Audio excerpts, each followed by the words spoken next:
Hello everyone, welcome back. A few weeks ago, Godzilla vs. Kong was released. Millions of viewers saw it. I saw it myself. Didn't pay much attention to the reception, but I can say that I saw it. The story seemed like it was written just to set up the big fights, just to get us to the big fight between King Kong and Godzilla, with a surprise appearance by Mechagodzilla. So that was a cool fan dream. I'm sure a lot of us have wondered, what if King Kong and Godzilla faced off together against Mechagodzilla? What would that be like? And we got to see it play out. And with the modern CG, that was cool. It was cool to see them fight, cool to see the destruction, cool to see the city with colors everywhere that added a cool effect to the fight sequences. It was one of those fun to watch once kind of movies, just to see the big CG monster fights. When I asked other friends and family what they thought of the movie, they didn't care that much for the characters and story either. They just wanted to see the big monster fights.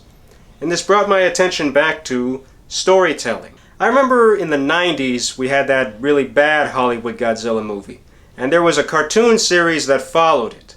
I had a lot of fun watching that cartoon series on Saturday mornings, and a lot of my friends didn't care for it. I had one friend in particular who said he wanted the show to be from Godzilla's point of view. And I thought, what? Godzilla's point of view? And he would go on and say, usually the humans are the main characters, and they named the show Godzilla. And I'm just thinking, really? You want the show to be from Godzilla's point of view? You want Godzilla to actually carry each episode?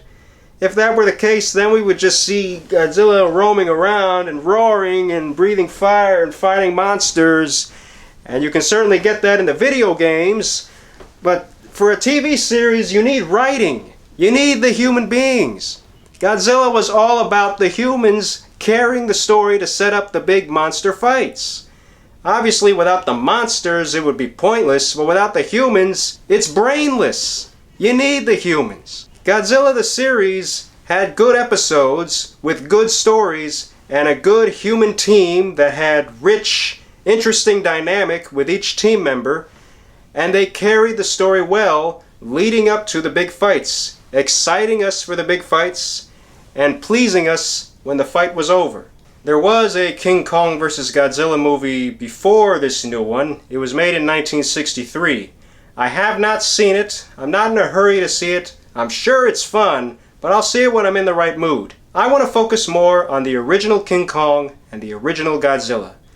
Nowadays, we've seen sequels to these, we've seen remakes of these with modern CG, and sure, the modern CG looks nice, but there's a reason why the originals hold up so well. King Kong was made in 1933. There were sequels to it. There was Mighty Joe Young in the 1940s, which was not a sequel or remake, but was a really fun giant gorilla movie. There was a remake of King Kong in the 70s, and Peter Jackson's very popular remake in 2005, with cutting-edge CG. The effects in Peter Jackson's King Kong were great.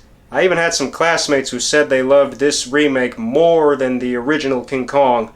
I can't side with them. Godzilla had many sequels. It turned into a whole Godzilla series, and some of those are really fun. As for the remakes of Godzilla by Hollywood, they prove that there's a reason Toho Studios knows Godzilla best. Here's the thing, the storylines were not strong enough. It's driven down to the storytelling. What is the story? Who are the human beings that are carrying the story? The originals will always hold up in time.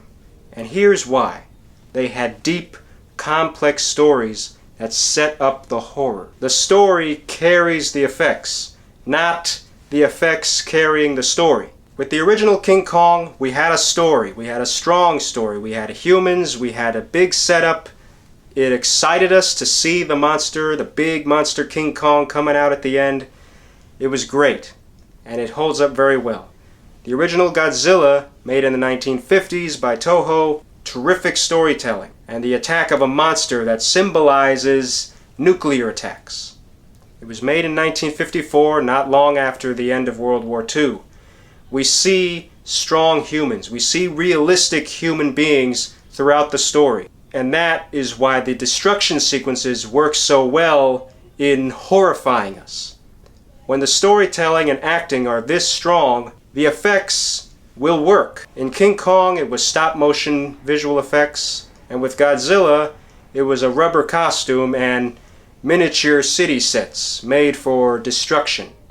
It works perfectly. I read that Godzilla was supposed to be made with stop-motion like King Kong, but was changed to a rubber costume because no one in Japan had expertise in stop-motion. When you finish watching each of these movies, you'll see not only how the storytelling made the pictures that much stronger, but you'll see how the old effects give these movies their legacies, for how well the effects were used to deliver the storytelling. And that gives each of these movies a timeless sense. If you haven't seen these movies, check them out. How'd you like the video? Share your thoughts in the comments section. Like and share if you enjoyed the video, and if you haven't already, subscribe to me for more videos. Hit the bell if you want to be notified of uploads. I'm making more videos for you and bigger projects for you as we speak. Have a great week and a great life, and always love yourself for who you are. Godspeed.